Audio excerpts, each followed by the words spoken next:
Hey everybody, I got my hands on one of the brand new Sony ES receivers, and we're going to be taking a look at the all-new menu and some of the more popular settings that you'll find with these new AVRs. So be sure to stick around as we dive into how these new receivers can elevate your audio and video experience.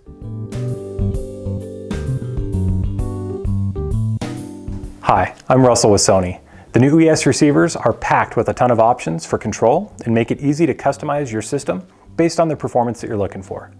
What's even better is how easy these receivers are to set up, because Sony's menu helps guide you through all those crucial adjustments. Join me today as we take a peek at the all-new GUI and some of the most common settings you may use in your very own system. All right, everyone, I've hit the home button on the Sony remote control, and I've pulled up the new GUI for 2023. As you can see, it's super clean, very easy to read, and let's dive in. So the first one here, watch. This is going to be your video sources that are connected to the AVR. When you click on that, you can go through, and these are all the default sources that come standard out of the box.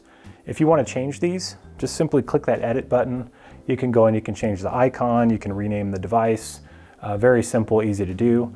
Listen, same kind of concept. This is going to be for your audio sources that are connected to the AVR, as well as some of your streaming options. Again, you can click that edit button, go in and customize your source name based on your preferences. Custom presets. This is a way to set custom presets either by movie or music. Really cool function. Changes the sound option for you. Sound effects. If you click on this guy, this is where you're going to have your sound filled for your different types of audio. You can go in and you can adjust your equalizer. 360 SSM, we'll go ahead and set that up to show you what that looks like, but since we haven't gone through and done auto calibration, it's going to be grayed out. In-ceiling speaker mode, this is a cool function if you've got a 5.1 system or your home theater system and all your speakers are in the ceiling. You can click this mode and it'll adjust the sound field to lower it so it's more eye level and better imaging. And you got your pure direct option as well. Zone controls, you can adjust for zone 2, zone 3. You can set your audio and video sources for those different zones. And your setup. Setup's gonna bring us into another menu system. This is a more elaborate setup where you can go in and you can customize and fine tune those options. Okay, so we've got our easy setup.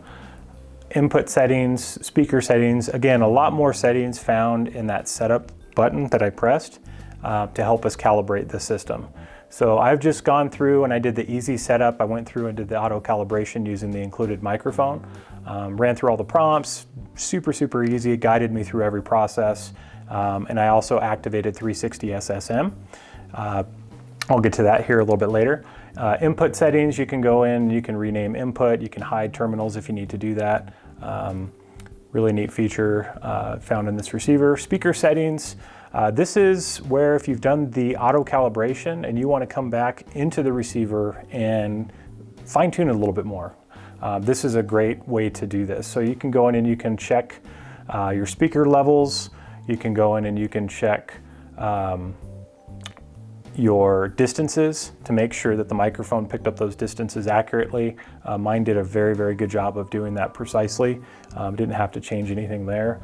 But the equalizer, this is kind of a nice little feature. You can go in and you can adjust your equalization based on the channels that are connected to the receiver. Again, just more functionality. Your crossover frequency, this is also really good because you can go in and you can adjust where you want that crossover to fall. So again, don't have any wireless speakers connected. I don't have my surround backs connected to the receiver currently, but you've got a ton of inputs on these new receivers and definitely some really good options there. So that's underneath the manual speaker settings found under speaker setting. Network settings, this is if you want to go in and you want to configure your home network.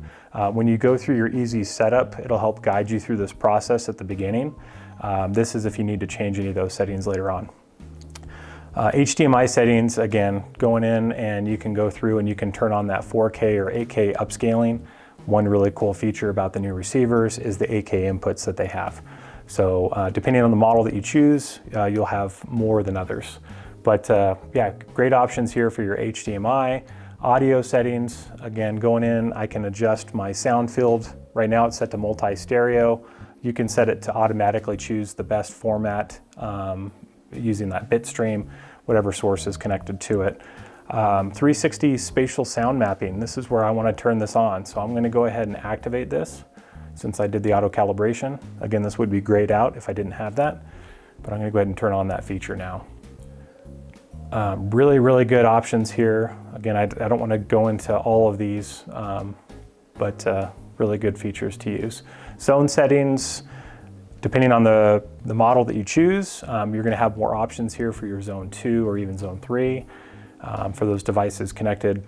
Bluetooth settings, they are compatible with Bluetooth.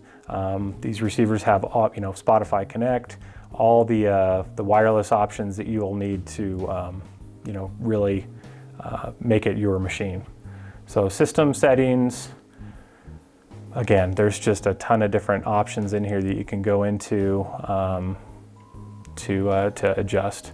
But the main thing to realize here is from the main menu, this is probably where you're going to navigate the most, is your watch and listen. Again, to access more options for control, you're going to get into that setup function here to dial in those other settings. So software updates, this is where you'd also perform those software updates. Always recommend checking that out after a period of time to see if there's any new cool features that we've added. So you can check that out. You can turn on auto updates so you don't have to worry about it, but it's always nice to periodically check and make sure you've got the latest firmware. This was just a glimpse at what is possible with the new Sony ES receivers. We're always looking for feedback, so if there's something that you would like to see, or if you have any questions, please reach out to your local Sony representative. And as always, be on the lookout for more helpful videos coming your way soon. Thanks for watching.